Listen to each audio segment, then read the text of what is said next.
ህዝቡ እሱም ተላፈት ይለዋል። ኮማንደር ወይንም መሪ ማለት ነው። እሱም መንካት የለብህ ካልሆነ ይቆራርጣል።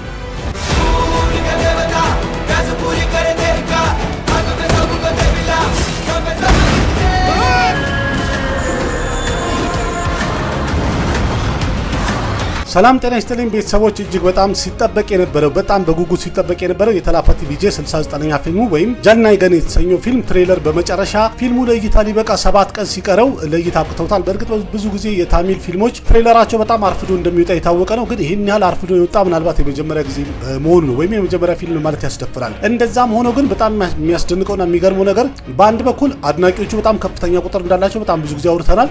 ለዛም ይመስላል ፊልሙ ትሬለሩ ለእይታ ሳይበቃ እንኳን በከፍተኛ ቁጥር አድቫንስ ቡኪንግ በደንብ እየቸበቸበና እየሸቀለ የነበረበት ሁኔታ ነው ያለው። በዛ ላይ ደግሞ ትሬለሯ ለእይታ ስትበቃ የበለጠ ቁጥሩን ከፍ ማድረግ ችሏል እና አድቫንስ ቡኪንጉ በጣም ተጣጥፎ እየቀጠለ ነው ያለው። እናም ጃንዋሪ 10 ላይ የሚደረገው የፕረባስና የተላፓቲ ቪጄ ክላሽ እንግዲህ በጣም ትልቅ ግብግብ የሚታይበት እንዲሆን ሊያደርጉት እንግዲህ በጣም እየተጣጣፉ ነው ያሉት ወይም እየሮጡ ነው ያሉት። እንደሚታወቀው ዘራጃሳብ የተሰኘው የፕረባስ ፊልም የመጀመሪያ ትሬለሩ ከወጣ በኋላ ሁለተኛ ትሬለሩ ለእይታ አብቅተው ነበረ።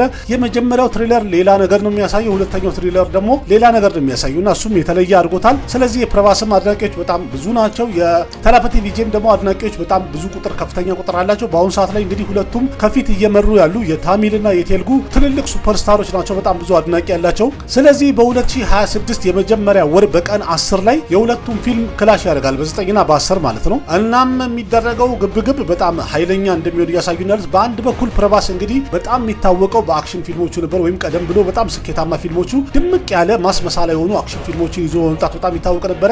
ከዛ ቀየር አድርጎት ጆነሩን ማለት ነው በትልቅ በጀት ከፍተኛ በጀት አውጥቶ ሆረር ኮሜዲ ይዘት ያለው አንድ ፋንታሲ አድቬንቸር ድራማ ፊልም እንደሚሆን በደንብ አሳይተውናልና ያንን ፊልም እንዴት ስኬታማ ይሆናል፣ ምን ያህል አቀባበል ያገኛል የሚለው ጥያቄ ላይ ነው ያለው። በእርግጥ ይወደዳል፣ ይታያል፣ ግን ታሪኩ ቆንጆ ከሆነ ነው የሚለው ያው ይሰመርበት በሚለው ሁልጊዜ መናገር ወዳለውና የተላፓቲ ቪጄ ደግሞ በአሁኑ ሰዓት ላይ ያው የሚፈለገው እንደዚህ አይነት ድምቅ ያለ አክሽንና ቆንጆ ቪዥዋል ኢፌክት ያላቸው ፊልሞች በጣም ይወደዳሉ። እናም በደንብ ፊልሙ ላይ ያሳዩን የተላፓቲ ቪጄ የመጨረሻ ፊልሙ ወይም 69ኛ ፊልሙ የተባለው ጃናይ ገን የተሰኘው ፊልም ላይ ያው በሂንዲ ሲለቀቅ ጃንኔታ ብለውታል፣ በሳውዝ ደግሞ ሲለቀቅ ጃናይ ገን እንደሚሆን ተናግረዋል። ስለዚህ ሁለቱም በቋንቋቸው ርዕስ ሰጥተዋቸዋል ማለት ነው። ፊልሙ ግን አንድ ነው። እናም ይሄ ፊልም በጣም ድምቅ ያለ አክሽን ፊልም እንደሆነ በደንብ አሳይተውናል። በዛ ላይ ደግሞ ቪለኑ ቦቢዶል ነው። በጣም የሚያምር ነገር አይተናል ማለት ትላንትና ለእይታ የበቃቸው ትሬለር ላይ ኢቭን በአንድ ጃንዋሪ 1 ላይ ትሬለሩ ለእይታ ይበቃል ተብሎ በጣም ሲጠበቅ ነበረ። ከዛ በኋላ ግን በሁለትም አልተለቀቀም፣ በ3 ተለቋል። ፊልሙ አስቡት ለእይታ ሊበቃ 7 ቀን አንድ ሳምንት ሲቀረው ትሬለሩን ለእይታ አብቅተዋል። ግን ከዛ ቀደም ብሎ አድቫንስ ቡኪንጉ በደንብ መቸብቸቡ በጣም አስደናቂ አድርጎታል። ስለዚህ ቆንጆ ነገር አይተናል፣ አሪፍ ታሪክ ይኖራል ብዬ ገምታለሁ። በዛ ላይ ደግሞ የተላፓቲ ቪጄ የመጨረሻ ፊልሙ ነው መባሉ ደግሞ የተመልካቹን ትኩረት የሳበም ይመስላል እና ይሄ ፊልም ለእይታ ሲበቃ እንግዲህ የመጀመሪያ ቀን ላይ ከ150 እስከ 200 ከሮር በዓለም አቀፍ ደረጃ ኦፕኒንግ ዴይ ይሰበስባል የሚለው ግምት ሰፋ ያለ ነው። የፕረባስ እንኳን የሚታወቅ ነው 100 ከሮር እንደሚያልፍ የተረጋገጠ ነው። ግን ስንት ይደርሳል የሚለውን የመጀመሪያ ቀን ላይ እናየዋለን። የሱም ዘራጃሳብ የተሰኘው ፊልም በጣም የሚጠበቅ ፊልም ስለሆነ እስከ 200 ከሮር ሊገባ ይችላል ኦፕኒንግ ዴይ ላይ በዓለም አቀፍ ደረጃ የሚለው ግምት ሰፋ ያለ ነው። ግን እንደዛ ለማለት አሁን ላይ ትንሽ ከበድ የሚልበት ሰዓት ላይ ያለ ነው። እንደዛም ሆኖ ግን እየደፈርኩ ነው ያለሁትና ሁለቱም ይዘውት በሚመጡት የፊልም ጆነር ላይ በትሬለሩ በጣም ቆንጆ ነገር ለማሳየት ሞክረዋል። ዘራጃሳብም የፊልሙን ኮንቴንት ለማሳየት የጣሩበት መንገድ ወይም ደግሞ ምን ያህል እንደተሰራ ቪኤፍኤክሱንም ሆነ የፊልሙን ኮንቴንት ምን ያህል ለማሳመር እንደጣሩ ለማሳየት በሁለቱም ትሬለር አሳይተውናል። ኢቭን ቲዘሩ ላይም ቆንጆ ነገር አይተን ነበረ። ትሬለሮቹ ላይ ደግሞ በጣም ምርጥ ነገሮችን አይተናል። ጃናይ ገን የተሰኘው ፊልም ቲዘራ ለእይታ በቃች ሰዓት ላይ ያው አናውንስመንት ቪዲዮ ላይ ብዙም ነገር አላየንም ነበር፣ ብቻ አክሽን እንደሚሆን ግን በደንብ አሳይተውን ነበር። እናም ከፖለቲካ ጋር የተያያዘ ነገር እንዳለውም በደንብ አሳይተውናል። በእርግጥ ፖለቲካል አክሽን ትሬለር ፊልም እንደሚሆንም ተናግረዋል። ስለዚህ ቆንጆ ነገር ያሳዩናል ብለን እንጠብቃለን። እዚህኛው ትሬለር ላይ ያው የተለያዩ አይነት ዳያሎጎችን ሰምተናል። በጣም የሚያምር ዳያሎግና አሪፍ አክሽኖችን አይተናል። የቦቢዶልም ቢሆን በጣም አሪፍ ነው። እንዲሁም ፐርካሽ ራጅም በፊልሙ ላይ ቆንጆ ሮል እና ቆንጆ ካራክተር ተሰጥቶት እንደሚጫወት የሚያሳይ ነገር አለው። ስለዚህ አሪፍ ነገር እንጠብቃለን።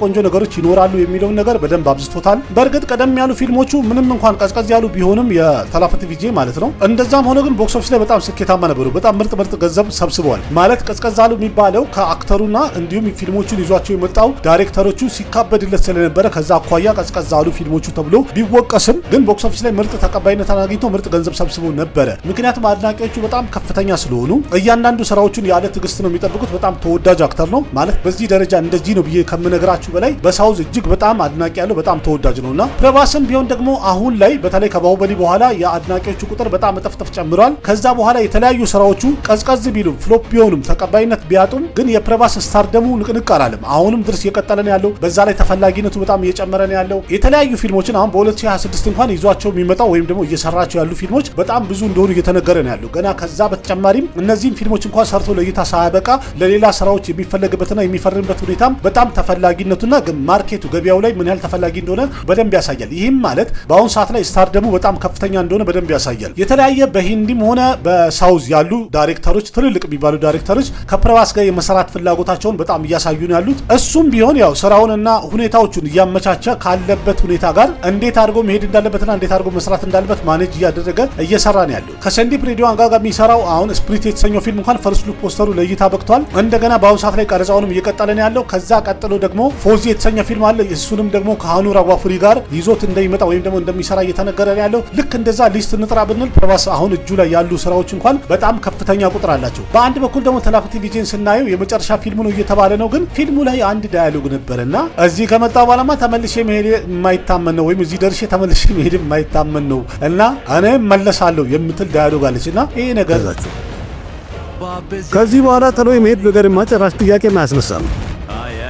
እኔ ከምር አመጣለሁ ገና እንዴ የፊልሙ ዳያሎግ ነው ወይስ ደግሞ ከፊልሙ ዓለም እየወጣው አይደለም መመለስ አይቀርም እያለ እያስጠነቀቀ ነው የሚል አንድ እንትን አለ። የሆነ የተፈጠረ ቫይብ አለና ከሆነም አሪፍ ነው ማለት ወደ ፖለቲካው ይግባ። ግን ፊልሙን ጎን ለጎን መስራት ቢችል አሪፍ ነበር። ለምን አድናቂዎቹ በጣም ስለሚጠብቁ። እንደዛ ካረገ በጣም ትልቅ ዜና ነው የሚሆነው በተለይ ለአድናቂዎቹ። ካልሆነ ደግሞ ይመቸው፣ የራሱ ህይወት ነው የራሱ ስራ ነው። መወሰን ያለበትን የሚያዋጣውን እንግዲህ አይቶ መወሰን ይችላል። በእርግጥ ከፍተኛ አድናቂ ስላለው ወደ ፖለቲካ መግባቱ በደንብ አዋጪ ሆኖለታል። በጣም ብዙ አክተሮች እንደሚታወቀው የተለያዩ የቦሊውድም ሆነ የሳውዝ አክተሮች ብዙዎቹ በጣም አድናቂ ከፍተኛ ቁጥር ስላላቸው ወደ ፖለቲካ ገብተው ሞክረው ብዙዎቹ ሳይሳካላቸው የተመለሱበት ሁኔታ ነው ያለው። አንዳንዶቹ ለትንሽ ጊዜ ይሳካላቸውና ከዛ በኋላ ደግሞ ፌል አድርገው ይመለሳሉ። ተላፕቲ ቪዥን እንግዲህ ይሄኛው 69ኛ ፊልሙን ከሰራ በኋላ ሙሉ ለሙሉ ወደ ፖለቲካው ፊቱን ያዘራል ወይስ ደግሞ ተመልሶ ወደ ፊልሙ ይመጣል የሚለውን ያው ጊዜን የሚፈታውና ጊዜ እንጠብቃለን። እድሜና ጤናውን ይስጠን አብረን ምን ይሆናል። ግን አሁን ጃንዋሪ 9 ላይ እንግዲህ የሁለቱም ፊልሞች በተለይ በአድናቂዎቻቸው በኩል ከፍተኛ ግብ እየተፈጠረ ነው ያለው። ምክንያቱም የሁለቱም አድናቂ ቁጥር ከፍተኛ ነው። ሁለቱም ደግሞ ስታርደማቸው በጣም ኃይለኛ ነው። በተለይ በሳውዝ አካባቢ ላይ በሰሜኑም ቢሆን ጥሩ አቀባበል አላቸው በጣም ከሚባለው በላይ ማለት ነው። እንደዛም ሆኖ ግን አድናቂዎቻቸው አሁንም በቃ ይሄ የዋንጫ አድርገውታልና ማን ዋንጫውን ይበላል እያሉ ማወዳደር ወይም ማፎካከሩ በደንብ ቀጥለውበታል። ትሬለራቸው ሲታይ እርግጠኛ ነኝ ማስመሳሪያ የሆነ ድምቅ ያለ አክሽን ፊልም የሚወድ ሰው እርግጠኛ የተላፕቲ ቪዥን ወይም ደግሞ ጃናይ ገን የተሰኘውን ፊልም እንደሚመርጥ ምንም ጥርጥር የለውም። እንደገና ደግሞ ሆረር ኮሜዲና ፋንታሲ ይዘት ያላቸው ፊልሞችን የሚወድ ሰው ደግሞ ዘራጃ ሳብ የተሰኘውን የፕረባስን ፊልም እንደሚመርጥ ምንም ጥርጥር የለውም። ማለት አድናቂ ያልሆነ ለማለት ነው እንጂ አድናቂዎቻቸው የራሳቸውን በደንብ ጨቅ ብለው እንደሚያዩ ምንም ጥርጥር የለውም። በዚህ በኩል በአንድ ሳይድ የሚያስቀኑት ነገር ምንድነው? አድናቂ የሆኑ ሰዎች በቃ በህብረት በጋራ አንድ ላይ ተሰብስበው ፊልም በሚወጣ ሰዓት ላይ አድቫንስ ቡኪንጉን ያጨናንቃሉ። የመጀመሪያ ቀን ኦፕኒንግ ዴይ ላይ ደግሞ ፊልሙ ከፍተኛ ገንዘብ መስራት እንዲችል የሚያደርጉት ርብርብና ትግል በዓለም አቀፍ ደረጃ በጣም ያስደስታል። የተለያየ ቅስቀሳ አድርገው የሚያደርጉት ርብርብ በጣም ያስደስታል። አድናቂነት ማለት ቁጭ ብሎ ከማድነቅ በተጨማሪ አደንቀዋለሁ ብሎ ከመከራከር ከመጨቃጨቅ በተጨማሪ በተግባር እንደዚህ ሲፋለጡና ሲሯሯጡ ሲታይ በጣም ያስቀናልና ደስ ይላል። እነሱም ደግሞ አክተሮቹም ለአድናቂዎቻቸው በጣም ከፍተኛ ቦታ አላቸው። በእርግጥም ሊኖራቸው ይገባል። ምክንያቱም ያላቸው የስታርደም ደረጃም ሆነ ተፈላጊነት በአጠቃላይ መሰረቱ የአድናቂዎቻቸው ቁጥርና ብዛት ነውና እነሱም የሚሰጧቸው ክብር ደግሞ በጣም ደስ ይላል። እንዲሁም የተለያዩ በአድናቂዎች ዙሪያ ላይ የሚሰባሰቡበትን እና አንድ ላይ የሚሆኑበትን የተለያዩ ግሩፖችን በተለያየ መንገድ ሰፖርት እያደረጉ የሚደግፏቸው ሁኔታ አለ። ያም ዞሮ ለራሳቸው ጥቅም ስለሆነ በጣም አሪፍ አካሄድ ነው። በጣም የሚወደድ ነው። በአጠቃላይ እንግዲህ በ2026 የመጀመሪያ ክላሽ የምናየው በ2026 በጣም ብዙ ክላሾች እንደምናይ ቀደም ብዬ የለቀኩትኝ በቀጣይ አመት ወይም 2026 ላይ የሚወጡ ፊልሞች በዝርዝር ያሳየሁት ቪዲዮ ነበረ። ወይም ከመጀመሪያ ወር እስከ መጨረሻ እስከ 12ኛ ወር ድረስ የሚወጡትን የተለያዩ የሳውዝም ሆነ የቦሊውድ ፊልሞች በሊስት በዝርዝር አቅርቤ ነበር። እዛ ላይ በደንብ አሳይቻለሁ። በጣም ብዙ ክላሾች ክላሾች እናያለን። ከዛ መሃል ላይ እንግዲህ ብዙ የሚጠበቁ ክላሾች አሉ። የመጀመሪያ ወር ላይ በመጀመሪያ በቀን 10 ክላሽ የሚያደርጉት እንግዲህ ዘራጃ ሳብና ጀናይገን የተሰኙ ፊልሞች ትሬለራቸው በጣም ቆንጆ ነው፣ ያምራል። ስፔሻሊ አታስዋሹኝና ያው አክሽን ፊልሞች ለሚወድ ማህበረሰብ በጣም ስለሚሆን በአሁኑ ሰዓት ላይ ደግሞ አክሽን ፊልም በጣም እየሸቀለ ስላለ ጀናይገን የተሰኘው ፊልም አንደኛ በጣም ድምቅ ያለ አክሽን ያለው ፊልም እንደሆነ በደንብ ያሳያል። ሁለተኛ ደግሞ በአሁኑ ሰዓት ላይ ኦዲየንሱ በአጠቃላይ አክሽን ፊልሞች ላይ በጣም ትኩረት ስላለው ጀናይገን ትንሽ ሌቭል ከፍ ያለ ይመስላል። እንዲሁም የሲኒማ ደረጃውን በጣም ጠጠር ያለና ወጣ ያለ ስታንቶችን አይቻለውኝ። ቆንጆ ነገር አሳይተዋል። እንዲሁም ፊልሙ ላይ ኢሞሽንም እንዳለበት በደንብ ቀላቅለዋል። የሀገር ስሜት ነገር አለውም። ስለዚህ ምናልባት እንግዲህ ጀናይገን ትንሽ የሚያስፈራ ነገር አለው። ሊሳካለት ይችላል የሚለው ወይም ሊበልጥ ይችላል የሚለው ወደዛ እንዳደላ አድርጎኛል ትሬለሩን ካየው በኋላ። ዘራጃ ሳብ ያን ያህል ይወድቃል ማለት ሳይሆን በጣም ቆንጆ ገንዘብ እንደሚሰራ ምንም ጥርጥር የለውም። ለምን አክተሩ ፕረባስ ነውና ከፍተኛ አድናቂ ያለው በአሁኑ ሰዓት ላይ ማርኬቱ ላይ ወይም ገበያው ላይ በጣም ተፈላጊ ዲማንድ ያለው አክተር ነው። ከዛ አኳያ ሲታይ ምርጥ ገንዘብ ይሰራል። ግን 5%ቱን 10% ምናልባት ጀናይገን ሊበልጥ ይችላል የሚል የራሴ ግምት አለኝ። ምናልባት ደግሞ አይታወቅምና በእለቱ ሊገለበጥ ይችላል። ምናልባት ዩኒክ የሆነ ኮንቴንት ይዞ ስለሚመጣ ፕረባስ በዚህኛው ደግሞ በልጦትና የተሻለ ገንዘብ ሊሰራ ይችላል። እሱ ምንም ነገር አይታወቅም፣ ጊዜ ነው የሚፈርደው። ብቻ በሁለቱም በኩል ቆንጆ ነገር አይተናል። እድሜና ጤናውን ይስጠን። በእለቱ ደርሰን ደግሞ ያለውን ነገር እናያለን። በመቀጠል ደግሞ ስለ ቦርደር እናውራ።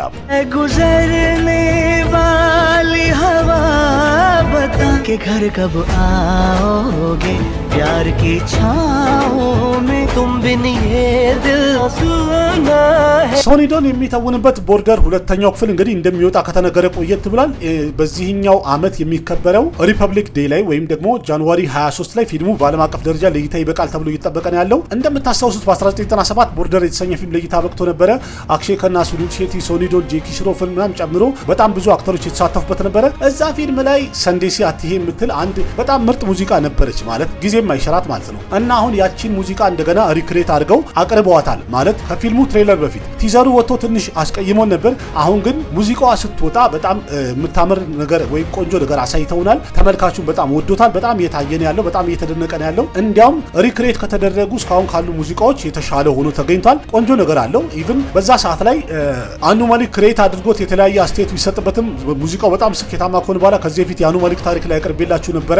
ከቻይና የሆነ ብሔራዊ መዝሙር ላይ የተወሰደ ዜማ ነው ምናምን ነገር ቢባልም ምንም ቢባልም ብቻ በቃ የሰው አጥንት ውስጥ የገባ መቼም የማይረሳ ሙዚቃ ሆኗል እና አሁን በድጋሚ ሪክሬት አድርገውታል። ሙዚቃውንም ሶኑን የገም የዛኔ ምርጥ አድርጎ ተጫውቶት ነበረ። አሁንም በድጋሚ በጣም ምርጥ አድርጎ ነው የተጫወተው። በጣም ተወዳጅነትን አግኝቷል። እየቀጠለ ነው ያለው እና በዚህ ፊልም ላይ እንግዲህ ድርጅት ዶሳን፣ በሩን ደወል፣ አሃን ሼቲና ሶኒዶል እንዲሁም ሌሎችም ሴቶች ተዋናዮችም አንድ ላይ የተሳተፉበት ቆንጆ ፊልም ይሆናል ተብሎ እየተጠበቀ ነው ያለው። እንዲያውም በ2026 በጣም ከሚጠበቁ ፊልሞች ተርታ ከፊት ያለና በጣም የሚጠበቅ ፊልም ነው። ትሬለሩን እንግዲህ ይልቀቁትና ከዛ በኋላ እንደ ቲዘሩ የማይረባ ነገር የተመጫመጨ ነገር ነው ወይስ ደግሞ የተሻለ ነገር ያሳዩናል የሚለውም ትንሽ አስፈሪ አድርጎታል። ከዛ በተጨማሪ ደግሞ ፊልሙ ላይ ታሪኩ እንዴት ይሆናል፣ በምን አይነት መልኩ ይቀጥላል፣ ለገበያ የተሳበ ነው ወይስ ደግሞ ትክክለኛ ተመልካቹን ሊስብ የሚችልና የነበረውን የመጀመሪያውን ክብርና ፍቅር ሊያቆይ የሚችል ቆንጆ ነገር አለው የሚለውን ተመልካቹ ማየት ይፈልጋል። በእርግጥ ያንን የሚያበላሽ ነገር ከሆነ ባይለቀቅ ይሻላል ባይነኝ። ግን ሙዚቃው ሲታይ አሁን ሙዚቃው ላይ ያለው ቪኤፍኤክስ እና ያለው ሲኒማቶግራፊ እጅግ በጣም ያምራል። በትክክለኛ የጦርነት አይነት ቫይብ ይሰጣልና በጣም ያምራል። ስለዚህ በዚህ መልኩ ፊልሙንም እንደዚህ ሙሉ አድርገው ምርጥ አድርገው ከሰሩት በጣም ሊወደድ የሚችልና የአመቱ ትልቅ ፊልም ሊሆን እንደሚችል ምንም ጥርጥር የለውም። ብላክባስተር እንደሚሆን እንግዲህ የተረጋገጠ ነው። በ2025 ከፍተኛ ገንዘብ የሰበሰበ ፊልም እንግዲህ በአመቱ መጨረሻ ላይ ለእይታ የበቃው ዱረንደር የተሰኘው ፊልም እንዳለ ሪከርዶችን እየበጣጠሰ እየሄደ ነው ያለው። ከፍተኛ ገንዘብ በማስገባት እንዲያውም ታሪክ እየሰራ ነው ያለው። አሁን ወደፊትም እየቀጠለ ነው ያለው። ምናልባትም እንግዲህ ይሄ ፊልም 2 ወር ሊደፍን ይችላል ከሲኒማ ሳይወርድ ተብሎ እየተፈራ ነው ያለው። ምክንያቱም አሁንም ድረስ አልቀዘቀዘምና በዛም የተነሳ እንግዲህ ሁለተኛው ክፍል በጣም ከፍተኛ ገንዘብ ይሰራል ተብሎ እየተጠበቀ ነው ያለው። ስለዚህ በ2026 በጣም ትልልቅ ፊልሞች እንደሚወጡ አናውንስ ተደርገዋል። ከነዛ አኳያ እንግዲህ ዱረንደር ሁለተኛው ክፍል የመጀመሪያውን ያስጠብቃል ይቀጥላል ወይስ ደግሞ ሌሎች ፊልሞች በልጠው ይሄዳል የሚለው እንግዲህ ለማየት የሚያጓጓ ነገር አለው። 2026 በአጠቃላይ የህንድ ሲኒማ ላይ እጅግ በጣም ሞቅ ያሉና ምርጥ ፊልሞች ለእይታ የሚበቃበት አመት ነው። ስለዚህ በጣም ከፍተኛ ተመልካች ይገኛል። በጣም ብዙ ሰውም ይጠብቀዋል የሚባሉ በጣም ብዙ ፊልሞች ለእይታ ይበቃሉ። ቦርደርም እንግዲህ ከነዛ ፊልሞች መሃል አንዱ ነው። ምን ያህል ይሳካለታል፣ ምን ያህል ይሄዳል የሚለውን እድሜና ጤናውን ይስጠን እንግዲህ ደርሰን እናየዋለን። ሌሎቹም ቢሆኑ በአጠቃላይ እናያቸዋለን። አሁን እንኳን ስላለን ወይም ስለደረስን በየዕለቱ ወይም በየሰዓቱ ያለውን ቦክስ ኦፊስ ሪፖርትና ፊልሞች በምን አይነት ሁኔታ ላይ እየሄዱ እንዳለ ልክ እንደዚህ የመጣሁኝ አቀብላቸዋለሁ። ለማንኛውም ያው ዘራጃ ሳብና ጀናይ ገን የተሰኙ ፊልሞች ክላሽ ማድረጋቸውንና የቦርደር ሙዚቃን አንድ ላይ የሁለቱንም እንግዲህ ያቀረብኩበት ሪቪው በጣም ብዙዎቻችሁ እንዳቀርብላችሁ ጠይቃችሁ ነበረ። ሁለቱንም በአንድ አድርጌ ትንሽ እንኳን ሰዓቱን 15 ደቂቃ አድርሰው ብዬ ነው የሰራሁትኝ። እንደተመቻችሁ እርግጠኛ ነኝ። ቪዲዮ ላይክ አድርጉት፣ ያላችሁን ሀሳብ አስተያየት ኮሜንት ላይ ገለጹ። ለቤቱ አዲስ ሆናችሁ ደግሞ ሰብስክራይብ አድርጉ። ከህንድ ሲኒማ ጋር የተያዙ በጣም ብዙ መረጃዎችን በዚህ ዩቲዩብ ቻናል አንዳንድ እያልን እንጨዋወታለን። ላይክ አድርጉ። ለምን እንደምትቆጥቡት። ለማንኛውም አቅራቢያችሁ ቃሲም መካ ነበርኩኝ። ሌላ ቪዲዮ በድጋሚ እስከምንገናኝ ደህና ሁኑ። ባባይ गुजरने वाली हवा बता के घर कब आओगे, प्यार की छाँव में तुम बिन ये दिल सुना।